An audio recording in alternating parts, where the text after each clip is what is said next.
What changed over the next 7 years is, I think, primarily I had a need for Bitcoin, right? I mean, the most important thing is to need something. I joke with people. I say Bitcoin is on a need to know basis. If you don't need to know, then you're not going to dig deeper.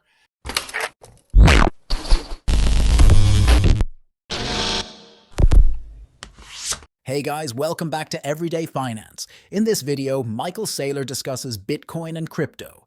Embracing an acronym that signifies holding on tightly, is rooted in the enduring optimism that has propelled technological progress and ushered us into the modern era. It's time to deepen our embrace of crypto culture and make holding on the default American stance on all technology. In general, Americans have a tendency to be optimistic, but this optimism often turns into pessimism when it comes to specific issues. Just a decade ago, a significant majority of 78% stated that they would not consume lab-grown meat. However, the situation has changed drastically, with nearly 60% of Americans now expressing a willingness to give it a try. This shift in attitude is reminiscent of a similar trend observed in the early 2000s.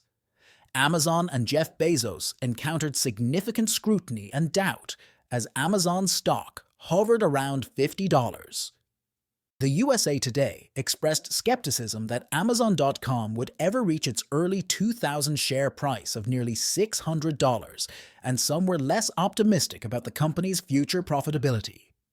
Malcolm Burko expressed concerns about the current leadership at Amazon, suggesting that their decisions could potentially lead to financial difficulties for the company.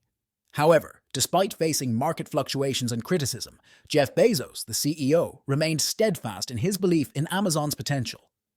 Today, Amazon stands as a billion-dollar empire, a testament to Bezos' unwavering confidence. Apple is facing skepticism from some quarters. Steve Ballmer of Microsoft and one of Apple's founders questioned the impact of the iPhone and massage. However, Steve Jobs remained steadfast in his vision, turning seemingly flawed prototypes into iconic innovations in a world that is often quick to dismiss new ideas.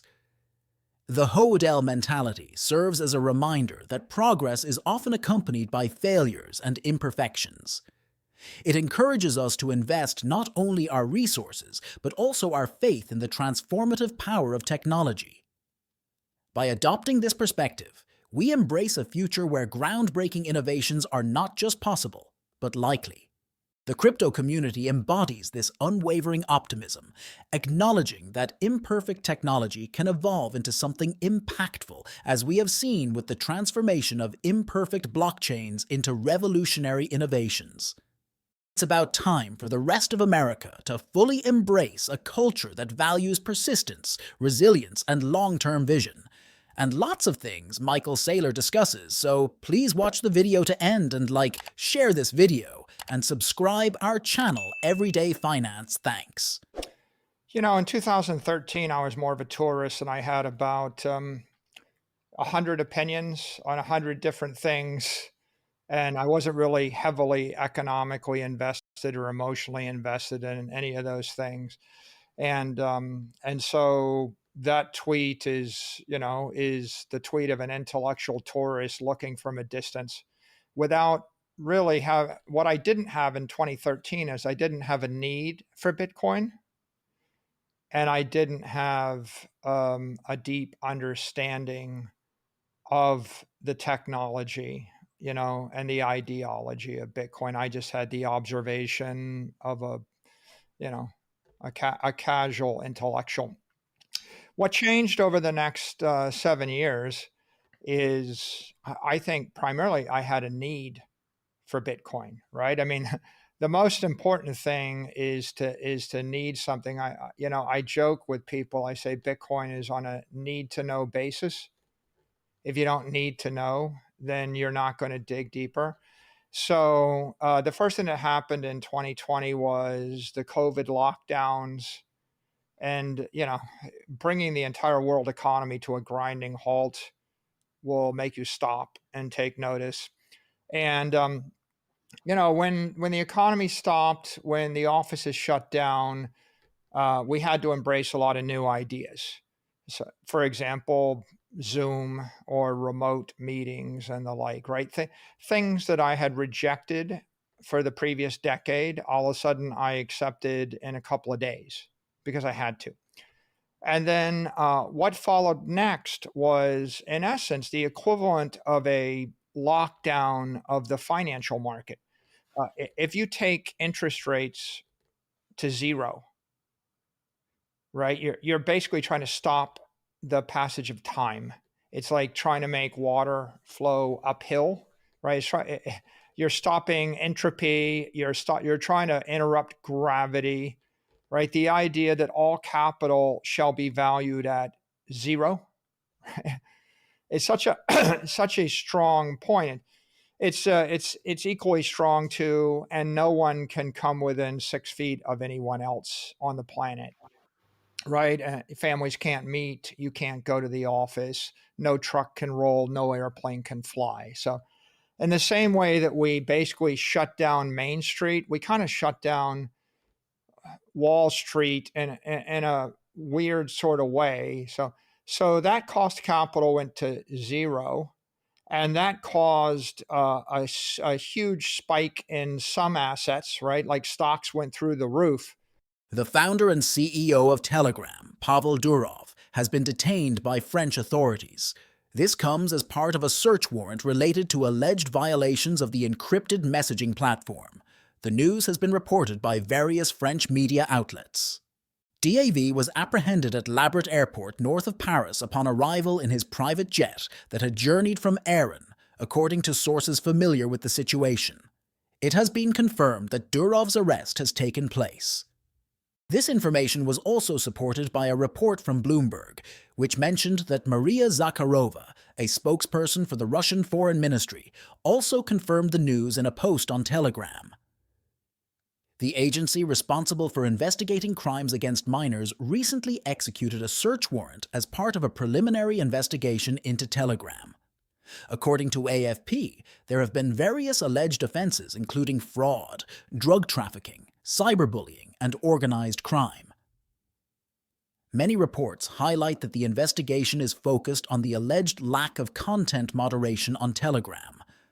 OV Line is currently leading the investigation into Durov and Telegram, the messaging platform. The CEO is said to have a court appearance scheduled for August 25th. According to reports, DAV could potentially face a lengthy prison sentence for the alleged offenses. In an interview with Carlson, Durov mentioned that Telegram had attracted unwanted attention from U.S. security agencies, particularly the FBI, whenever he visited the country. Durov claimed that during his last visit, U.S. officers even attempted to hire one of his engineers without his knowledge. They were interested in discovering the open-source libraries integrated into Telegram's app and tried to convince the engineer to use certain open-source tools that could potentially serve as backdoors. Durov informed Carlson that FBI agents would frequently question him about the operations of the messaging service upon his entry into the U.S. Let's get back to Michael Saylor interview. And that was a paradigm shift. I mean, a massive disruption, because what you had was a world where a set of decisions got made. And the decision was, if you work for a living, you can't anymore. You're going to starve to death. And the second decision is, if you have cash in the bank, it's now worthless. And the third decision was, if you happen to hold a piece of real estate or an equity, it's worth twice as much.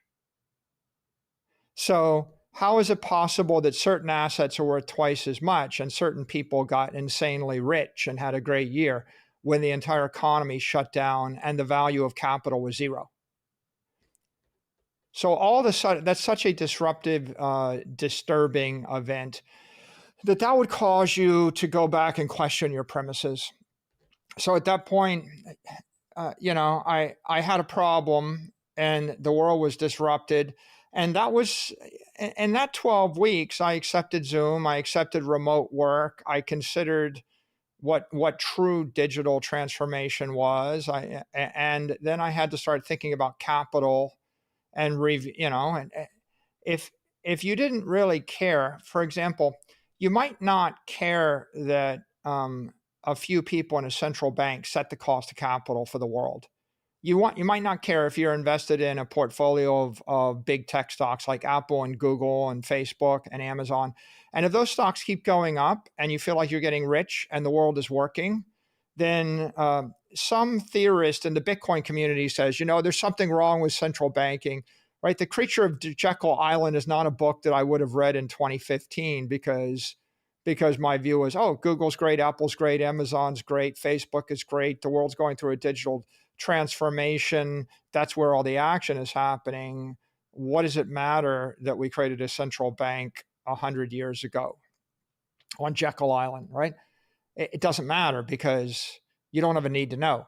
So in 2020, if you're sitting on a bunch of cash and the interest rate goes to zero, and the central bank says the interest rate's going to stay at zero for the next 4 years. I mean, there was a point where they literally said, yeah, interest rates are zero. I'm not even thinking about raising rates until the year 2024. Right? At that point, you stop and you're like, okay, wait a minute. My business is shut down. My capital is worthless. And there's some people in the economy that are winning. And there are some people that are economy that are losing. And the ones that are winning are doing no work. And the ones that are losing are working themselves to death. And you're playing a losing game. There's a point there, right? A sobering point where you just realize the casino is rigged. If you stay in the casino, you're going to lose everything. The only way to win is cash in your chips and walk out of the casino, right? And then you got to either create your own casino, create your own game that you can win, or you better find a different game or a different pursuit where losing is not a guarantee. So I would say that's what happened in 2020. And I came back to Bitcoin when I just realized that the system that I was working in was in essence wired such that there was no way to win. On August 24th, Elon Musk, the founder and former owner of Tesla, shared a previous interview between DV and independent journalist Tucker Carlson on his social media platform. He used the hashtag #hashfree. In the video, Durv mentioned that Musk's acquisition of Twitter has had a positive impact on technological innovation and the promotion of free speech. Ethereum co-founder Vitalik Buterin also shared his thoughts on the matter in response to a post by American entrepreneur and investor Bagi. Stassen Wien expressed his previous concerns about Telegram's encryption standards. However, he found the initial information regarding the charges against the platform to be extremely concerning for the future of software and communication freedom in Europe. Other notable individuals also chimed in on the unfolding story as Telegram started gaining popularity on the social media platform. American politician Robert Kennedy, who suspended his U.S. presidential campaign in August 2024, emphasized the importance of safeguarding platforms that uphold the values of free speech and privacy, following Durov's arrest. If you learned something from this video, then please like this video and subscribe our channel Everyday Finance, and we will meet in next video. Thanks!